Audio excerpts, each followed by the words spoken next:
You ask Tiger to solve. This deals with linear equations with one unknown. The final result is x equals -1/4. Let's solve it step by step. Group all constants on the right side of the equation. Add 5 to both sides. Simplify the arithmetic.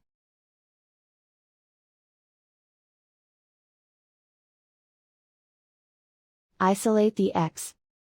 Divide both sides by 8. Simplify the fraction. Find the greatest common factor of the numerator and denominator. Factor out and cancel the greatest common factor. And so the final result is x equals -1/4.